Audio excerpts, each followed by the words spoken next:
Right now at noon, actress Lori Loughlin has pleaded not guilty to her involvement in the college admissions scandal. We'll have the latest. And it's tax day, how you can file for an extension if you aren't ready to file today. From the Channel3000.com Alert Center, this is News 3 Now at noon.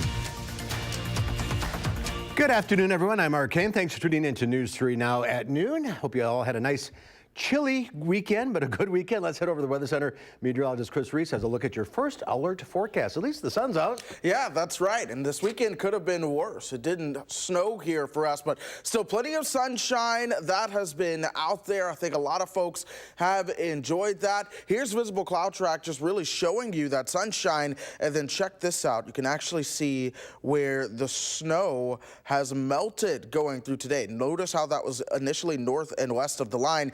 Here's a deeper snowpack towards the south and east of that line. Some of those areas got some hefty snow totals. We'll talk about that a little later in the show. In the meantime, some cloud cover starting to work its way on in from the north and west. That's going to bring some shower chances as we work our way into the afternoon and evening as well. I do think that's going to hold off until most of us have the chance to be in for the night and ready for bed. So don't cancel any plans, but do know that tomorrow morning when you wake up, some things could be damp. Temperature-wise, it's at 51 right now as you step outside. Winds are calm, which is absolutely fantastic. Temperatures in the 50s for our friends in Monroe, Platteville, Mineral Point, Lone Rock, Janesville. Really, a lot of folks, especially in the west, are in the 50s. We're a little bit colder in the east due to the lakeshore and the snow that's on the ground. We'll see those temperatures warm up a couple more degrees into the low to mid 50s for those highs today.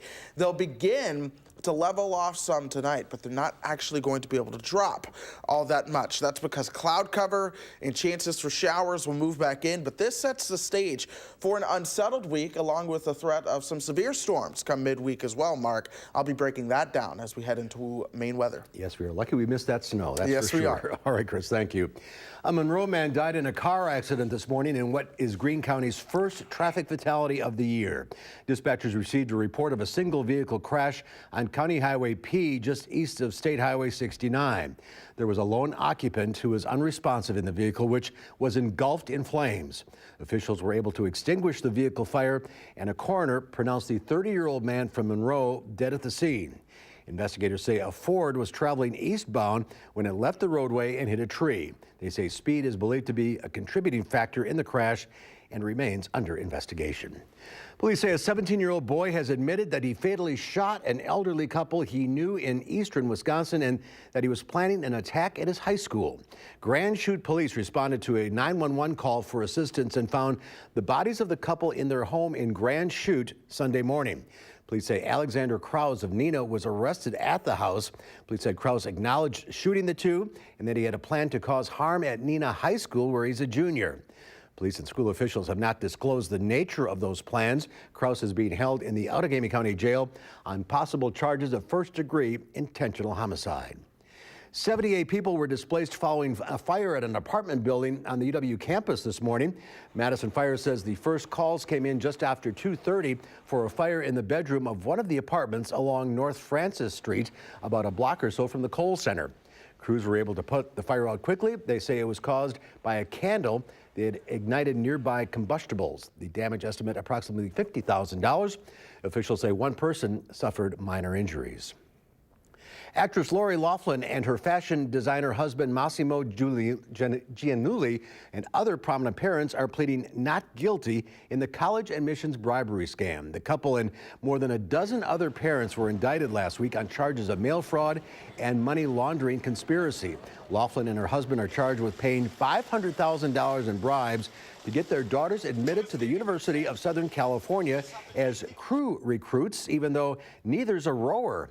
Fellow actress Felicity Huffman and 12 other parents have agreed to plead guilty. People living in a building at Summit Hill Apartments on the city's southwest side that collapsed last week are now being allowed to return home after city inspectors approved the reinforcement work. Contractors working in the basement of the building knocked down a load-bearing wall last Monday, causing multiple units to collapse. It was later discovered those contractors did not have the permits needed to do the work.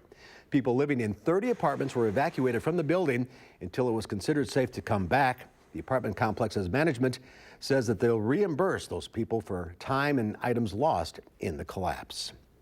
President Trump is taking a fresh aim at Minnesota Congresswoman Ilhan Omar today.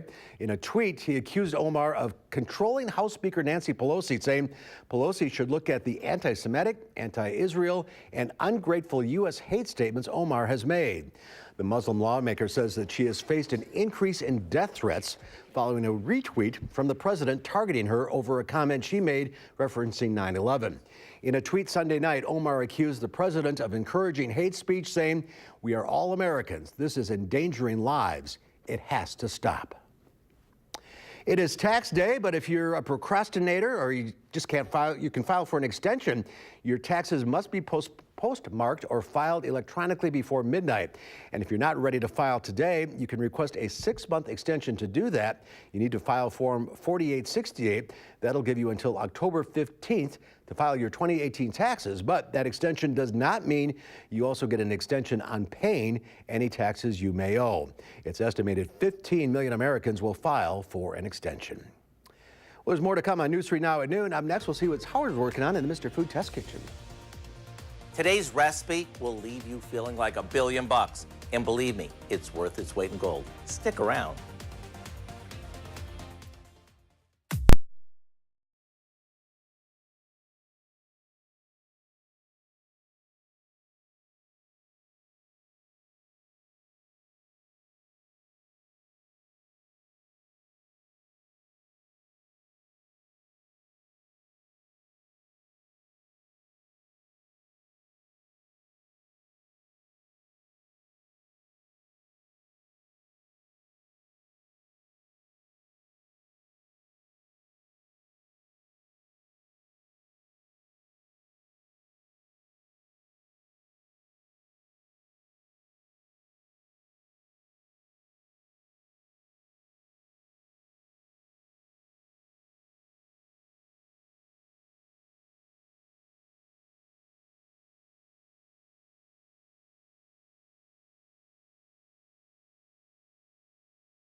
It's April 15th, and that means it's tax day.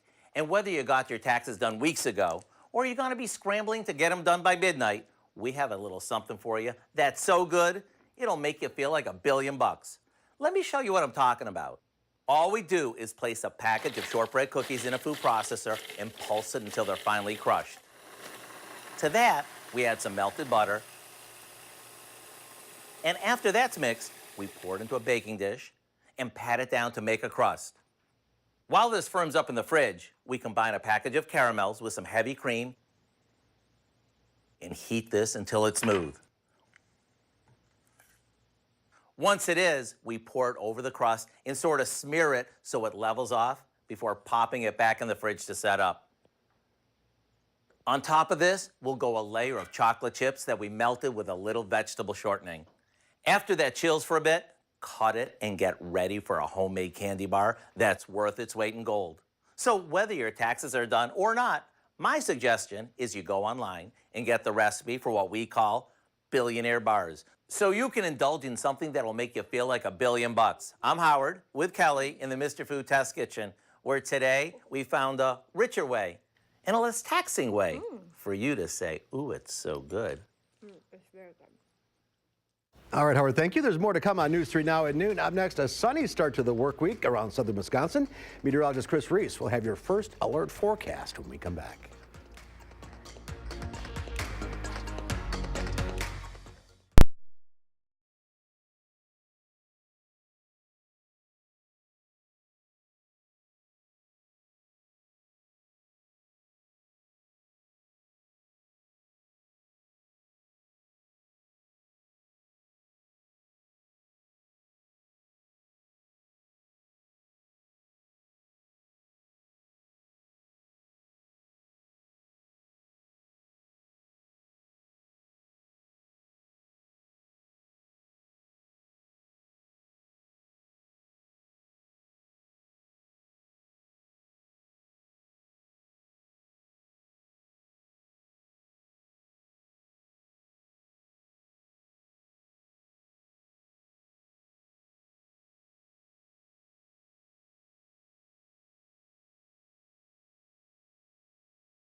Our call for action phone bank is open right now, ready to take on your consumer issues. The number is 608-270-2833. Let's check Wall Street at the noon hour. The Dow Industrial's down 78 points. The NASDAQ is off 36, and the S&P 500 down 8.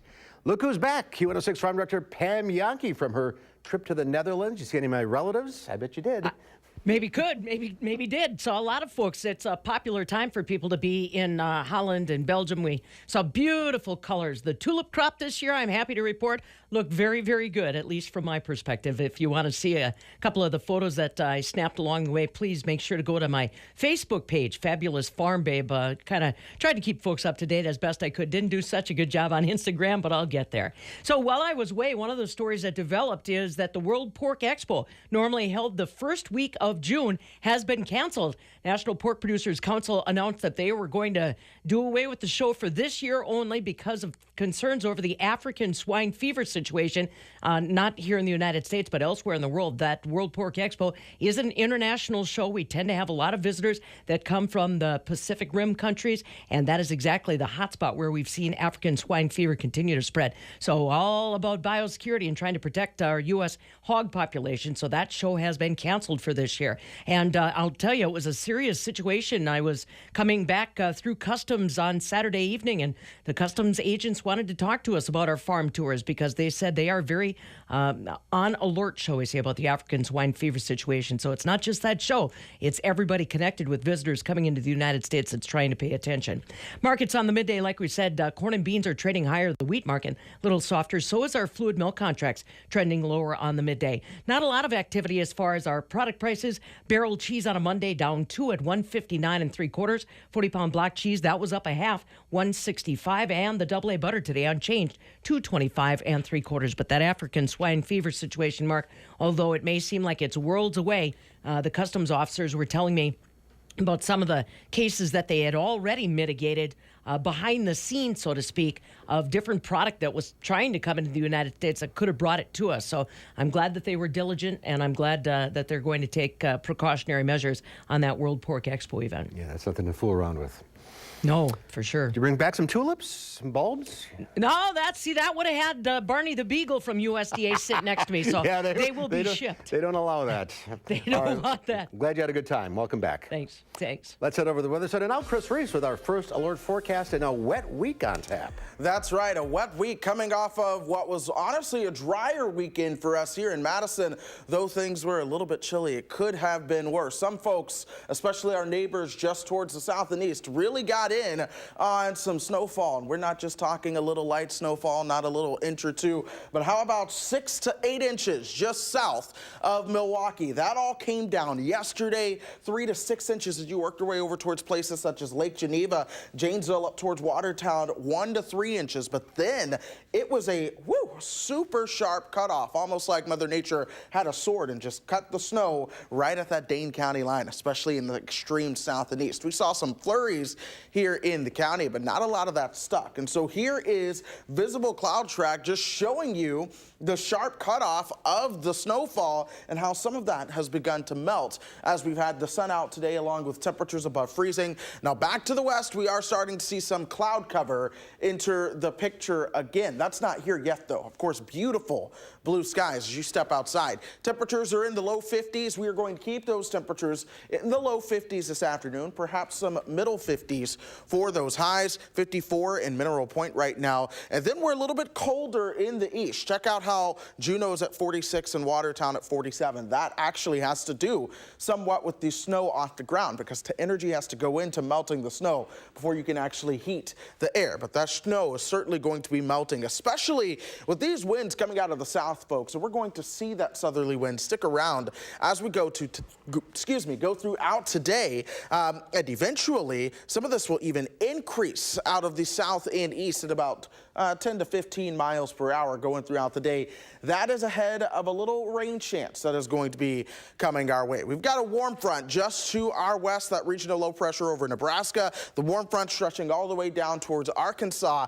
This is going to help usher in the cloud cover and a little shower chance, folks, as we go into tonight. Not a washout, but some of us may wake up with a damp ground. And so here's how things will play out for us. Watch the cloud cover begin to increase this morning. This is 5 o'clock. You see some of that cloud cover working its way on in. Here we are after midnight. So like I said, don't cancel plans. I do think we're going to stay dry for most of us until we go to bed later on tonight. But those shower chances are going to work their way on in. The best chances are going to be Madison and points to the north, and then they'll exit quickly as we go through tomorrow. So not a big impact on rush hour, which is absolutely fantastic news. Some clearing in the afternoon. Temperatures not just potentially in the mid 60s, but maybe even some upper 60s. Hello, Bosca Bell. I'm talking to you with the 68 on Future Track. But then more shower chances arrive into Wednesday. We will actually really have to pay attention to Wednesday. Our next system is coming out of the plains. That is going to bring more showers and thunderstorms as it works its way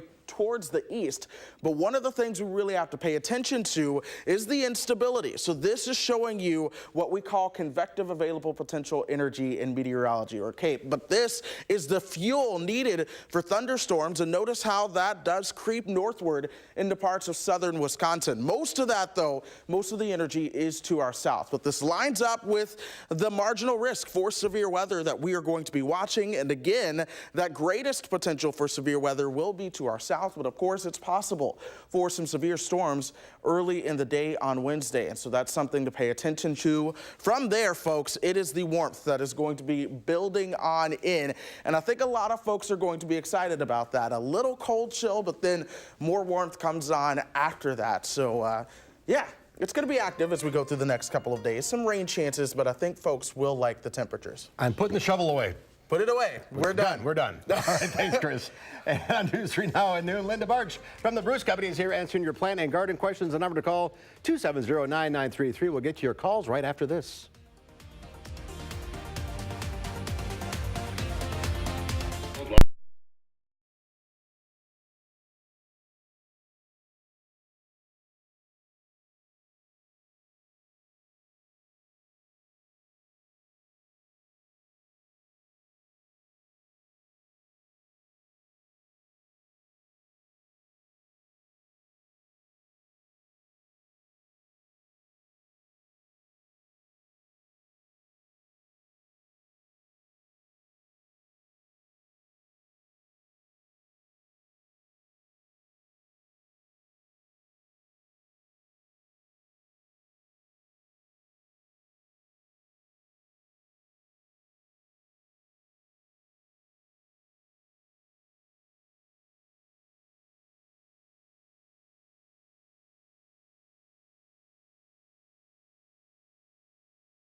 Linda Barch from the Bruce Company is here taking your calls at 270-9933. Good to see you. Good to see you, Mark. Easter Lily next week. Next week, it's time. And we're starting to get lots of things in, but you're going to have to be careful because some of them can be placed outside.